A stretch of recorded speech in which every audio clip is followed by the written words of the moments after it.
en este momento el Partido Popular, que sigue liderando todo este puesto electoral, pero aún le falta. Así que para hablar de ese tema nos está acompañando el profesor Jorge Yarse, pues él es internacionalista y es ex asesor de la Procuraduría General de la Nación. Así que le damos muy buenos días al profesor y gracias por acompañarnos en esta mañana aquí en Revista de la Mañana.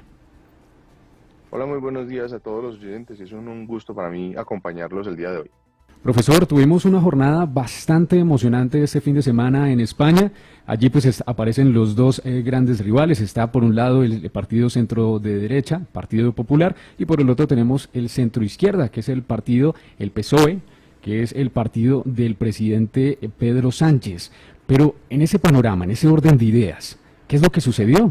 Hace algún tiempo se estaba hablando sobre el Partido Popular que le faltaba mucho sobre la apuesta de gobernanza frente a la credibilidad que tenían los españoles, pero en ese momento le están apostando hacia la derecha. ¿Qué es lo que está sucediendo en España? Bueno, esa afirmación tiene sus matices, ¿no? Porque, a ver, lo primero que tenemos es que contextualizarnos en por qué estamos en estas elecciones, que además son unas elecciones anticipadas. Hace un par de meses atrás, en España se realizaron elecciones generales que daban lugar a la elección de los poderes regionales.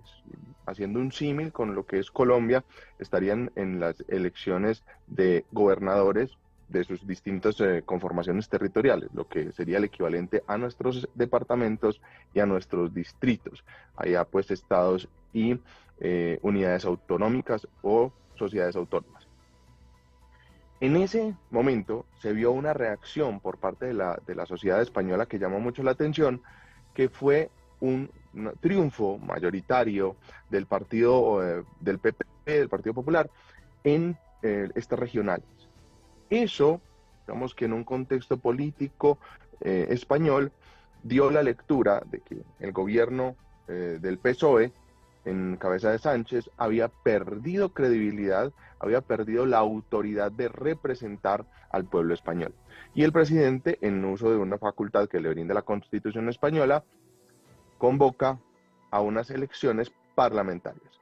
¿Por qué a unas elecciones parlamentarias? Porque es el Parlamento en España el que elige o debe elegir el presidente del gobierno español. Si bien los medios se abocan a hablar de que hay uno u otro candidato que va liderando la opción de voto, realmente ellos son los líderes de uno de los partidos y en ese sentido se esperaría que al momento en que el partido alcance la mayoría de 170 votos en el Congreso, en su versión del Congreso, en lo que es este Parlamento español, verdaderamente denominadas las Cortes Españolas, automáticamente llegaría a ser el presidente del gobierno español. ¿Qué pasó entonces en estas elecciones del fin de semana? Adelantadas vía orden constitucional. Pues nos encontramos con que esa fuerza que tuvo en lo territorial, en lo regional, el PP y Vox, se vio pues desplazada en la elección del Parlamento y por tanto en la opción de elegir presidente del gobierno español. No fue el gran golpe que se esperaba, no fue la gran diferencia en la votación que se esperaba. La diferencia en número total de votos es alrededor de 300.000 votos, que no es un margen muy grande realmente para una elección como la que se da en el Estado español. Y lo más importante es que ninguna de las fuerzas políticas españolas logró poner a cabeza de las demás, llegando a esa cifra de las 176 curules o escaños dentro del Parlamento, por lo cual no hay ningún partido que hoy tenga asegurado el gobierno. Entonces, bueno, profesor, pero ahí queda una gran pregunta. Durante todo ese proceso en el que se está, digamos, viendo, o bueno, hablando de antes de las elecciones, cuando se adelantan esa jornada electoral, ¿no implica también como un riesgo frente al gobierno, frente a la postura, digamos, del PSOE y por supuesto todo este adelanto que se estaba dando en esa jornada electoral? ¿No era como un riesgo o un posible desgaste? Sí, pero es que tampoco tenía muchas opciones, porque, digamos, el tema seguramente se iba a ir a otra figura constitucional que es el veto o el voto de no confianza.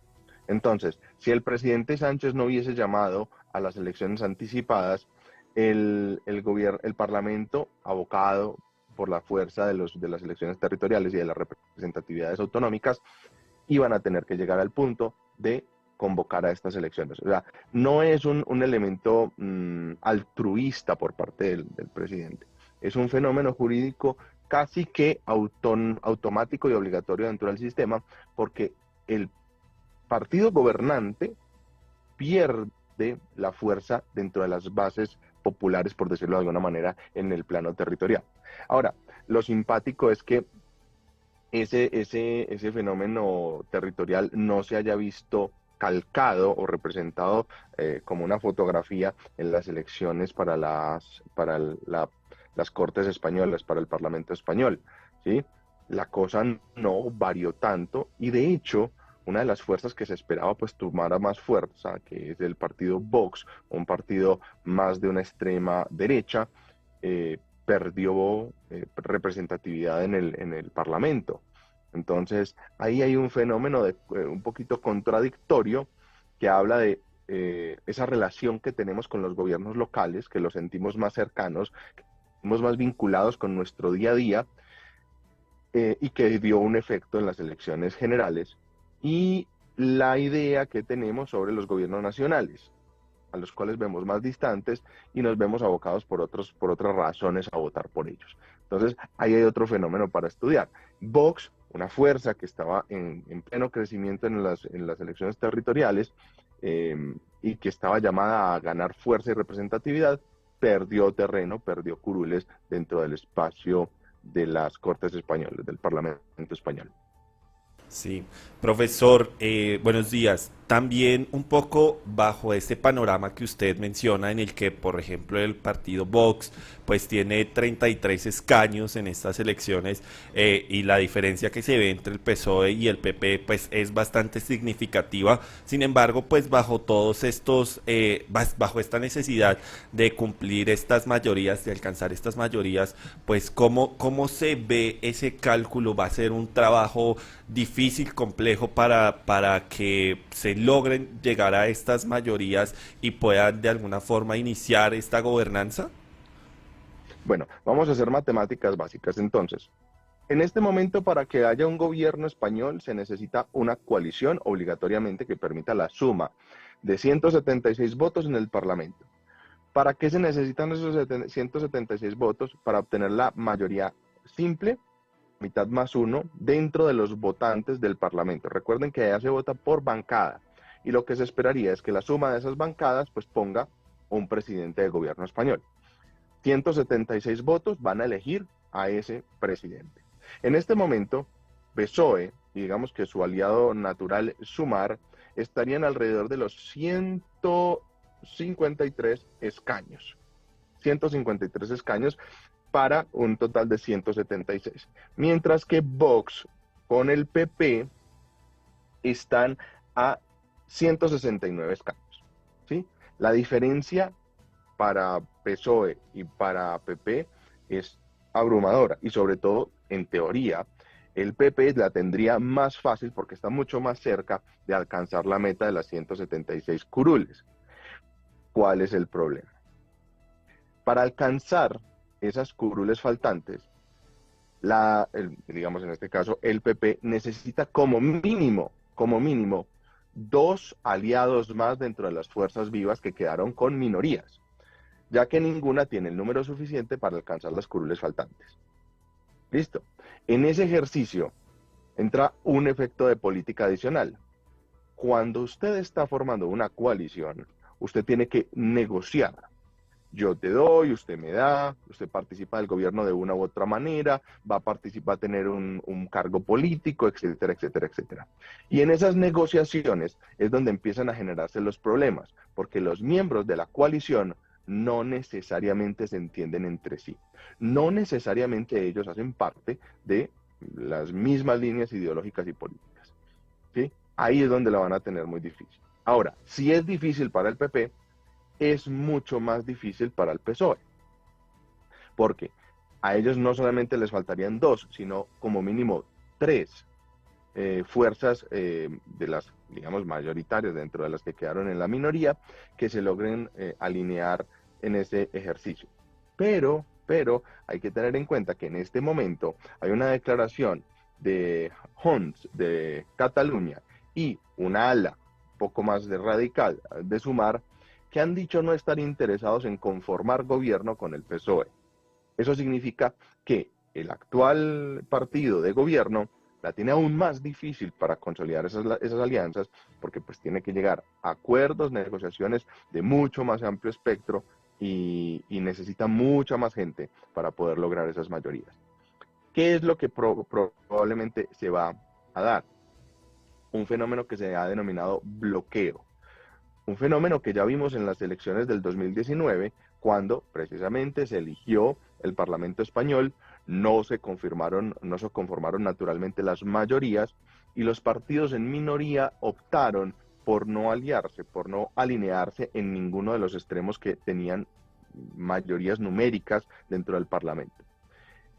Después de 47 días del fenómeno de elección, si no se ha conformado gobierno, el rey disolverá el Parlamento y llamará unas nuevas elecciones con el propósito de que la ciudadanía reconstituya el mapa de este Congreso, de esta Asamblea, y permita la consolidación de nuevas mayorías.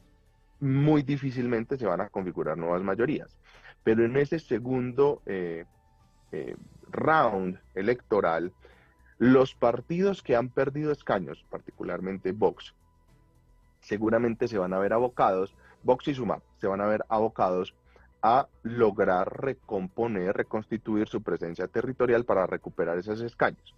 Y seguramente vamos a ver alianzas entre las organizaciones territoriales minoritarias precisamente para ampliar la diferencia entre los mayoritarios y ellos dentro de la minoría.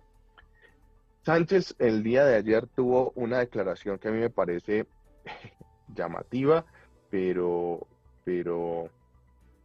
interesante de analizar. Perdón, Sánchez no, el líder del PP, dijo que Sánchez quiere abocar a España a un gobierno de los perdedores.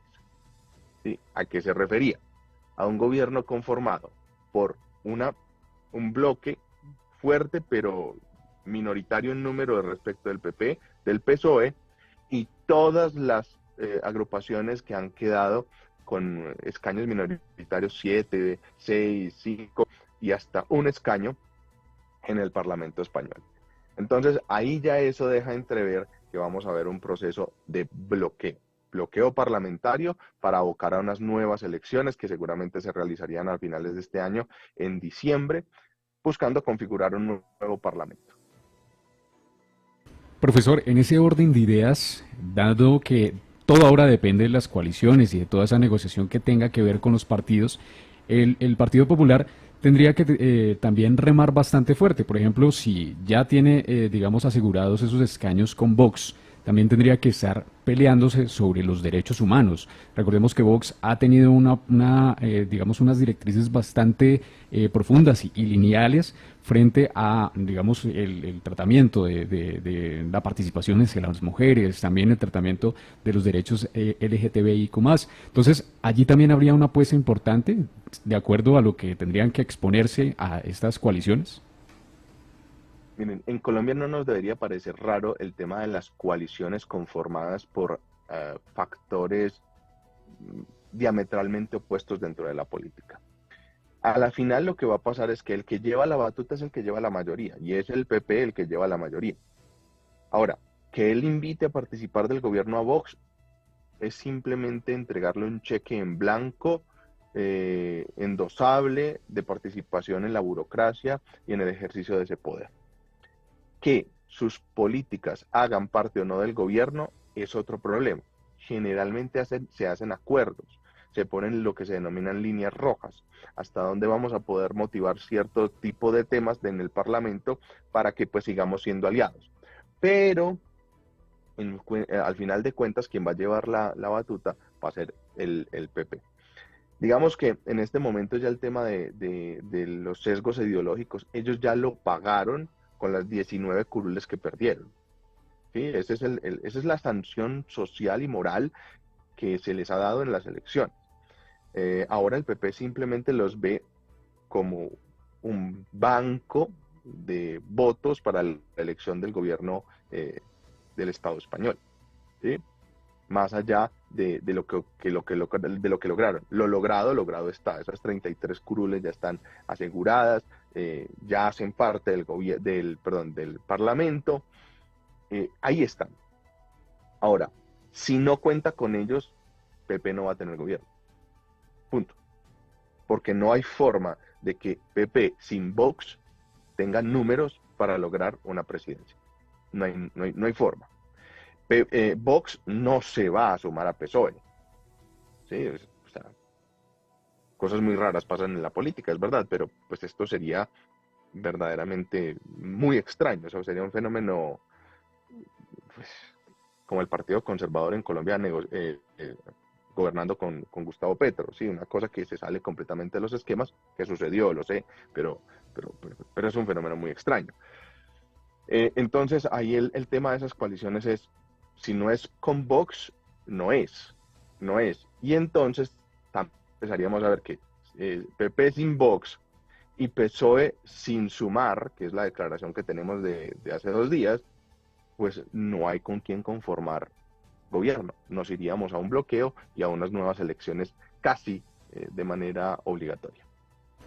Profesor, pues bajo este panorama también en el que pues podría llegarse a esta coalición de Vox con PP, pues también está el escenario en el que si se llegase a declarar este nuevo round electoral, pues allí el partido PP le apostaría a incrementar esas mayorías o simplemente a negociar incluso en este panorama electoral con pues partidos como el Vox, porque pues teniendo en cuenta que lo que usted menciona, que finalmente allí Vox llegaría también es de nuevo a recuperar esa participación territorial.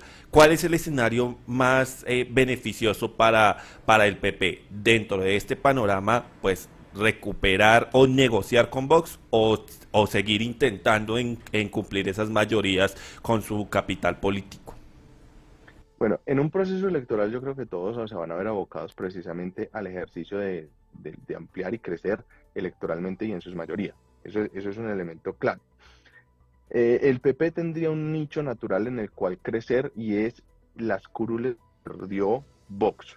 Digamos que son electores que ideológicamente estarían afines a PP, de pronto con un pensamiento un poquito más radical, pero pues ellos no se van a pasar para sumar o para el PSOE. Ellos van a buscar un punto donde esa representatividad esté más cercana, y la más cercana sería PP. Y ahí hay un nicho, a ver, de hecho sí hubo, o puede deducirse que hubo una pequeña transferencia entre las curules que ganó el PP, porque el PP aumentó su representatividad, y las curules que perdió Vox, pero todavía quedaría un margen de acción respecto de esas curules que perdió Vox, de esas 19 curules, probablemente se podrían recuperar algunas. El margen de crecimiento en este momento es mínimo, porque el mapa político español está muy decidido por las autonomías territoriales, y eso ya está, ¿sí? Yo no veo, por ejemplo, las autonomías catalanas votando distinto. Ellos van a tener una representatividad tal y cual lo han manejado a través de Sumar y de Junts, pero en el resto del país eso es un fenómeno similar. Entonces, crecer o extender ese potencial es difícil. Lo que se va a dar es un periodo mucho más amplio de negociación y sobre todo de coaliciones que surjan desde lo territorial. ¿Sí? Desde lo territorial, para que ciertos movimientos que son ideológicamente afines no se vayan divididos, sino que se vayan en coalición desde la elección, aumentando su alcance como un solo movimiento y ampliando esa ventana de oportunidad. ¿Qué sería lo crítico? Que llegadas las elecciones extraordinarias de diciembre, el mapa político siga igual y no haya capacidad de negociación. Ahora, seguramente, desde que se cerraron las urnas el día domingo y hasta que se den una nueva elección o hasta que se decida el gobierno español, una de las negociaciones a las cuales más hay que ponerle atención es la del PSOE y Sumar. Porque si ellos logran llegar a un acuerdo, si ellos logran arreglar sus diferencias, si logran establecer una coalición de ejercicio de gobierno y convencen a otros de los sectores que pueden ser cercanos a su ejercicio ideológico, podrían conformar gobierno, que es a lo que le está apostando el actual presidente. Sí, profesor, y también bajo este panorama que, pues bueno, aún es indeciso allí en España, pues ¿cuál es el escenario más conveniente para Colombia y para Latinoamérica? ¿Cuál sería el escenario más beneficioso para esta parte de la región? Usted sí me la pone muy complicada. Mire, si estamos hablando de Colombia, digamos que es lógico comprender que un gobierno como el de Sánchez sea más cercano al gobierno de Gustavo Petro por temas de ideología política. Si estamos hablando de Latinoamérica, Latinoamérica está en una coyuntura bien interesante, porque tenemos dos bloques que están fluctuando de manera distinta. Estamos con los bloques de los países que están regresando a los movimientos de centro izquierda o izquierda, y estamos con los bloques que se están fortaleciendo en ámbitos de derecha. Entonces, en esas relaciones multilaterales que tiene España, y que España cumple un papel fundamental para América Latina porque es como nuestra bisagra, nuestra puerta de entrada con la Unión Europea, es una relación muy difícil de establecer en temas de ideología política. Ahora bien, hay que tener que en el recuento histórico de los gobiernos españoles y europeos podría decirse, la ideología no ha jugado un papel trascendental. Las relaciones se mantienen porque los lazos entre las dos regiones son profundos, son históricos. Llevamos más de 500 años pues, de unos lazos inquebrantables históricamente, y eso se tiende a mantener a pesar de las diferencias ideológicas. Entonces, yo estoy abocado a pensar que no importa quién esté en el Palacio de Gobierno de la Moncloa en España, aquí vamos a tener un aliado para América Latina y para Colombia. Profesor, muchas gracias por aceptar la invitación, por estar, pues, a darnos un panorama un poco más profundo sobre las elecciones que se dieron en España y sobre esas tensiones que se tienen entre los partidos de centro derecha y, por supuesto, los partidos de centro izquierda. Profesor, gracias. Un gusto siempre acompañarlos. Muchas gracias a ustedes y gracias a los escuchas por atendernos. Bueno, estuvo con nosotros el profesor Jorge Yarse. Él es internacionalista y él es ex asesor de la Procuraduría General de la Nación. Hoy nos está hablando sobre esa nueva jornada electoral en España. Dejó el Partido Popular como el gran protagonista, pero allí detrás está el PSOE, el partido del presidente Pedro Sánchez.